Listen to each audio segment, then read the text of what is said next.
आइए भक्तजनों, अब सुनते हैं शनिवार व्रत की विधि एवं कथा।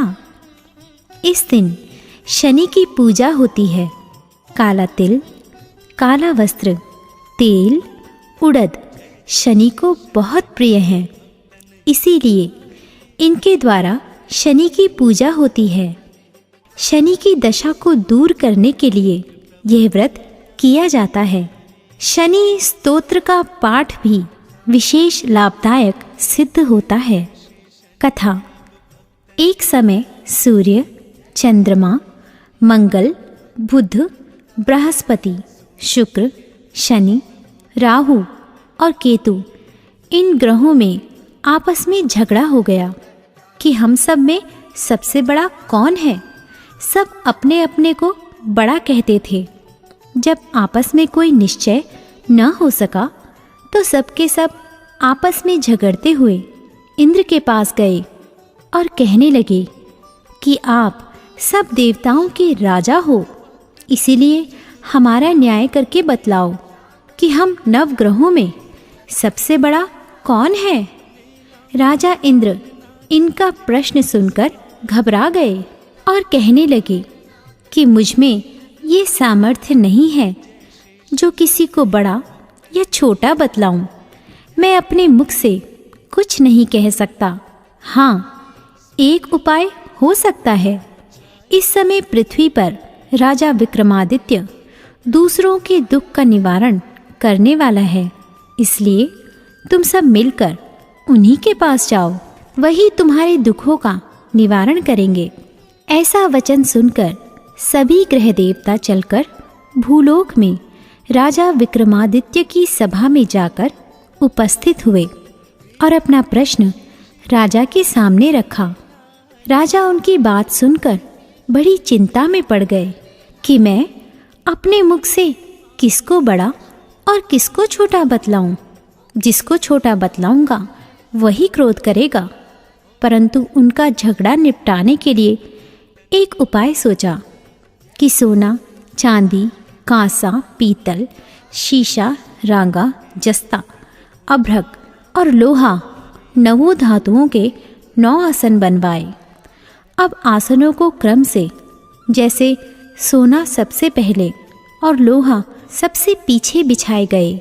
इसके पश्चात राजा ने सब ग्रहों से कहा कि आप सब अपने अपने सिंहासनों पर बैठिए।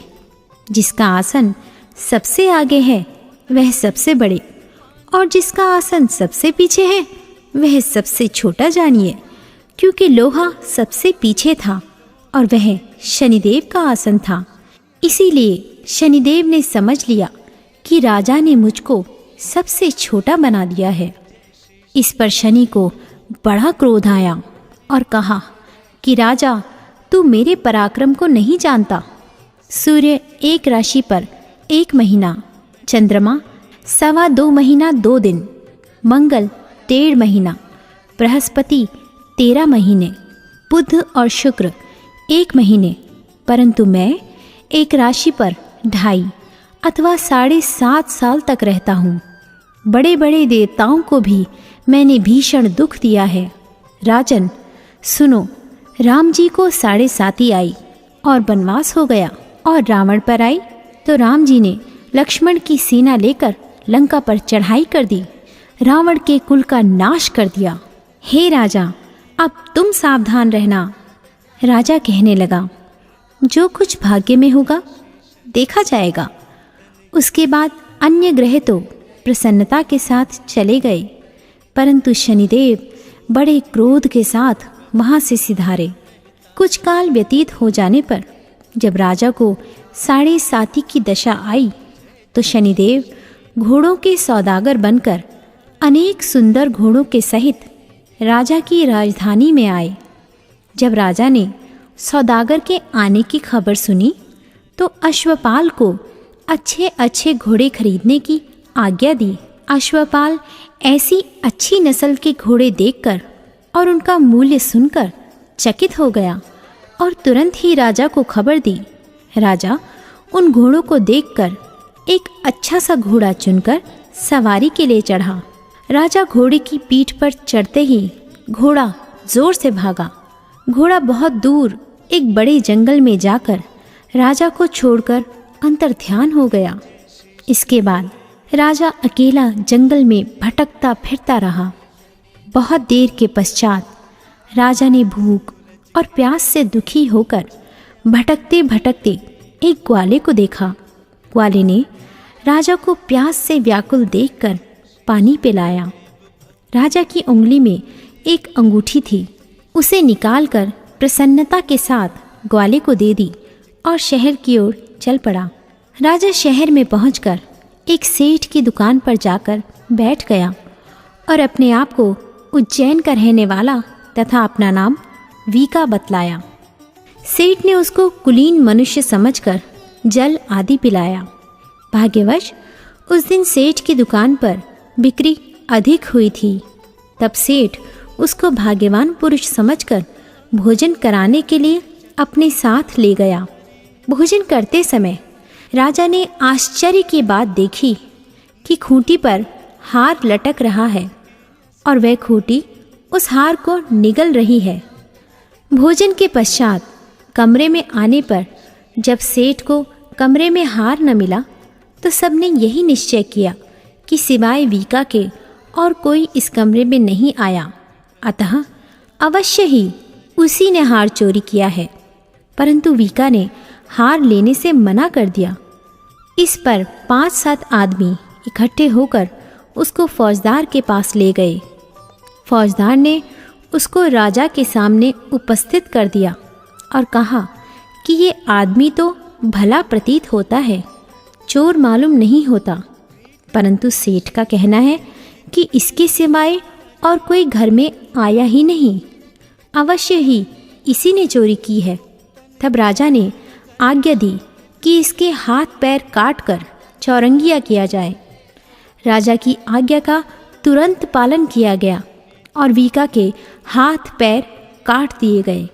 इस प्रकार कुछ काल व्यतीत होने पर एक तेली उसको अपने घर ले आया और कोहलू पर उसको बैठा दिया। वीका उस पर बैठा हुआ जवान से बैल हाँकता रहा। शनि की दशा समाप्त हो गई और एक रात को वर्षा ऋतु के समय वह मल्हार राग गाने लगा। उसका गाना सुनकर उस शहर के राजा की कन्या उस राग पर मोहित हो गई और दासी को खबर लाने भेजा कि शहर में कौन गा रहा है। दासी सारे शहर में फिरती फिरती क्या देखती है कि तेली के घर में चौरंगिया राग गा रहा है। दासी ने महल में आकर राजकुमारी को सब वृतांत सुना दिया। बस उसी क्षण राजकुमारी ने अपने मन में यह प्रण कर लिया कि चाहे कुछ हो, मैंने इस चौरंगिया के साथ विवाह करना है। प्रातःकाल होते ही जब दासी ने राजकुमारी को जगाना चाहा तो राजकुमारी अनशन व्रत लेकर पड़ी रही। तब दासी ने रानी के पास जाकर राजकुमारी के न उठने का वृतांत कहा। रानी ने तुरंत ही वहां आकर राजकुमारी को जगाया और उसके दुख का कारण पूछा। तो राजकुमारी ने कहा कि माताजी, मैंने यह प्रण कर लिया है कि तेली के घर में जो चौरंगिया है उसी के साथ विवाह करूंगी। माता ने कहा, पगली, यह क्या बात कह रही है?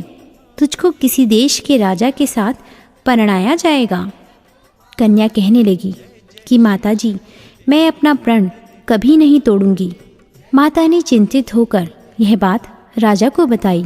तब महाराज ने भी आकर यह समझाया कि मैं अभी देश देशांतर में अपने दूत भेजकर सुयोग्य, रूपवान एवं बड़े से बड़े गुणी राजकुमार के साथ तुम्हारा विवाह करूंगा। ऐसी बात तुमको कभी नहीं विचारनी चाहिए। कन्या ने कहा, पिताजी, मैं अपने प्राण त्याग दूंगी, परंतु दूसरे से विवाह नहीं करूंगी। इतना सुनकर राजा ने क्रोध से कहा, यदि तेरे भाग्य में ऐसा ही लिखा है तो जैसी तेरी इच्छा हो वैसा ही कर। राजा ने तेली को बुलाकर कहा कि तेरे घर में जो चौरंगिया है उसके साथ मैं अपनी कन्या का विवाह करना चाहता हूँ। तेली ने कहा कि ये कैसे हो सकता है? कहाँ आप हमारे राजा और कहाँ मैं एक नीच तेली? परंतु राजा ने कहा कि भाग्य लिखे को कोई नहीं टाल सकता, अपने घर जाकर विवाह की तैयारी करो। राजा ने उसी समय तोरण और वंदनवार लगवाकर अपनी राजकुमारी का विवाह चौरंगिया विक्रमादित्य के साथ कर दिया। रात्रि को जब विक्रमादित्य और राजकुमारी महल में सोए तो आधी रात के समय शनिदेव ने विक्रमादित्य को स्वप्न दिया कि राजा कहो, मुझको छोटा बतलाकर तुमने कितना दुख उठाया। राजा ने क्षमा मांगी। शनिदेव ने प्रसन्न होकर विक्रमादित्य को हाथ पैर दिए। तब राजा ने कहा, महाराज, मेरी प्रार्थना स्वीकार करें कि जैसा दुख आपने मुझे दिया है ऐसा और किसी को न दें। शनिदेव ने कहा कि तुम्हारी प्रार्थना स्वीकार है। जो मनुष्य मेरी कथा सुनेगा या कहेगा उसको मेरी दशा में भी कभी किसी प्रकार का दुख नहीं होगा, और जो नित्य ही मेरा ध्यान करेगा या चींटियों को आटा डालेगा उसके सब मनोरथ पूर्ण होंगे। इतना कहकर शनिदेव अपने धाम को चले गए। राजकुमारी की आंख खुली और उसने राजा के हाथ पांव देखे तो आश्चर्य को प्राप्त हुई। उसको देखकर राजा ने अपना समस्त हाल कहा कि मैं उज्जैन का राजा विक्रमादित्य हूँ। यह सुनकर राजकुमारी अत्यंत प्रसन्न हुई। प्रातःकाल राजकुमारी से उसकी सखियों ने पूछा तो उसने अपने पति का समस्त वृतांत कह सुनाया। तब सबने प्रसन्नता प्रकट की और कहा कि ईश्वर ने आपकी मनोकामना पूर्ण कर दी। जब उस सेठ ने यह सुना तो वह विक्रमादित्य के पास आया और राजा विक्रमादित्य के पैरों पर गिरकर क्षमा मांगने लगा कि मैंने आप पर चोरी का झूठा दोष लगाया, अतः आप मुझको जो चाहें दंड दें। राजा ने कहा, मुझ पर शनिदेव का कोप था, इसी कारण यह सब दुख मुझको प्राप्त हुआ। इसमें तुम्हारा कोई दोष नहीं, तुम अपने घर जाकर अपना कार्य करो। सेठ बोला कि मुझे तभी शांति होगी जब आप मेरे घर चलकर प्रीतिपूर्वक भोजन करेंगे। राजा ने कहा, जैसी आपकी मर्जी हो वैसा ही करें। सेठ ने अपने घर जाकर अनेक प्रकार के सुंदर भोजन बनवाए और राजा विक्रमादित्य को प्रीति भोज दिया। जिस समय राजा भोजन कर रहे थे, एक अत्यंत आश्चर्य की बात सबको दिखाई दी। जो खूंटी पहले हार निकल गई थी वह अब हार उगल रही है। जब भोजन समाप्त हो गया तो सेठ ने हाथ जोड़कर बहुत सी मोहरें राजा को भेंट की और कहा कि मेरे श्रीकंवर नामक एक कन्या है, उसका पाणी ग्रहण आप करें। इसके बाद सेठ ने अपनी कन्या का विवाह राजा के साथ कर दिया और बहुत सा दान दहेज आदि दिया। इस प्रकार कुछ दिनों तक वहाँ निवास करने के पश्चात विक्रमादित्य ने शहर के राजा से कहा कि अब मेरी उज्जैन जाने की इच्छा है। फिर कुछ दिन के बाद विदा लेकर राजकुमारी मनभावनी, सेठ की कन्या श्रीकंवरी तथा दोनों जगह के दहेज में प्राप्त अनेक दास, दासी, रथ और पालकियों से सहित विक्रमादित्य उज्जैन की तरफ चले। जब शहर के निकट पहुँचे और प्रवासियों ने राजा के आने का संवाद सुना तो समस्त उज्जैन की प्रजा आगवानी के लिए गई। तब बड़ी प्रसन्नता से राजा अपने महल में पधारे। सारे शहर में बड़ा भारी महोत्सव मनाया गया और रात्रि को दीपमाला की गई। दूसरे दिन राजा ने शहर में यह सूचना कराई कि शनिश्चर देवता सभी ग्रहों में सर्वोपरि हैं। मैंने उनको छोटा बतलाया, इसी से मुझको यह दुख प्राप्त हुआ। इस कारण सारे शहर में सदा शनिश्चर की पूजा और कथा होने लगी। राजा और प्रजा अनेक प्रकार के सुख भोगती रही। जो कोई शनिश्चर की इस कथा को पढ़ता या सुनता है, शनिदेव की कृपा से सब दुख दूर होते हैं। शनिवार की कथा को व्रत के दिन अवश्य पढ़ना चाहिए।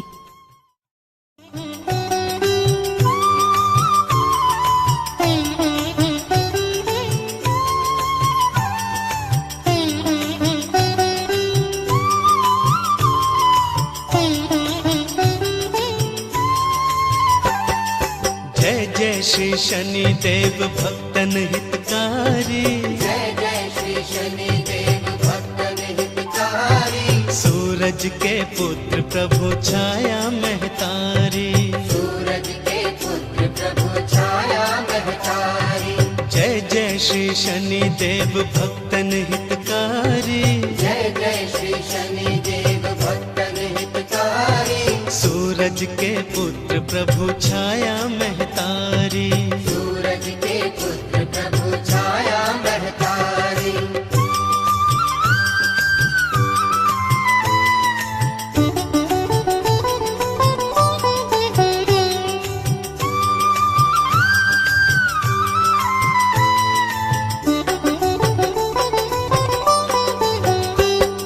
श्याम अंक वक्र दृष्टि चतुर्भुजाधारी। श्याम अंक वक्र दृष्टि चतुर्भुजाधारी। नीलांबर धार नाथ गज की असवारी। नीलांबर धार नाथ गज की असवारी। जय जय श्री शनि देव भक्तन हितकारी। जय जय श्री शनि देव भक्तन हितकारी। सूरज के पुत्र प्रभु छाया महतारी। सूरज के पुत्र प्रभु छाया महतारी।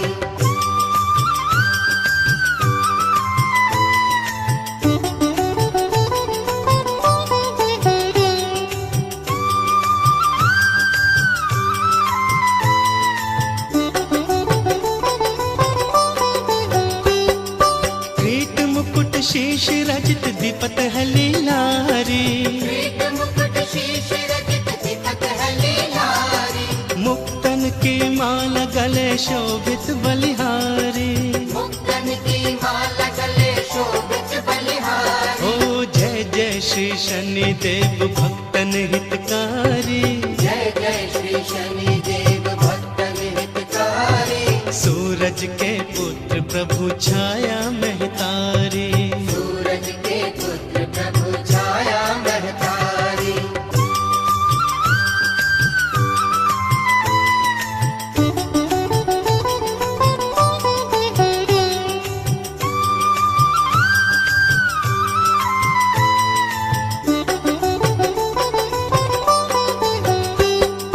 मोदक मिष्ठान पान चढ़त है सुपारी। मोदक मिष्ठान पान चढ़त है सुपारी।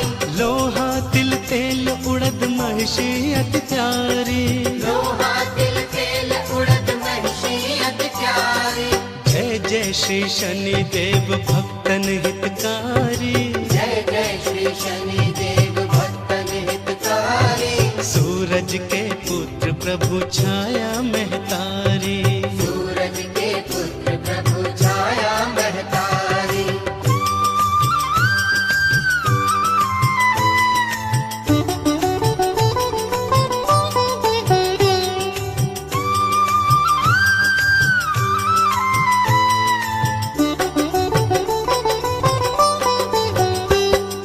देव दनुज ऋषि मुनि सुमिरत नर नारी। देव तनुज ऋषि मुनि सुमिरत नर नारी। विश्वनाथ धरत ध्यान शरण है तुम्हारी। विश्वनाथ धरत ध्यान शरण है तुम्हारी। जय जय श्री शनि देव भक्तन हितकारी। जय जय श्री शनि देव भक्तन हितकारी। सूरज के पुत्र प्रभु छाया महतारी। सूरज के पुत्र प्रभु छाया महतारी। जय जय श्री शनि देव भक्तन हितकारी। जय जय श्री शनि देव भक्तन हितकारी। सूरज के पुत्र प्रभु छाया महतारी।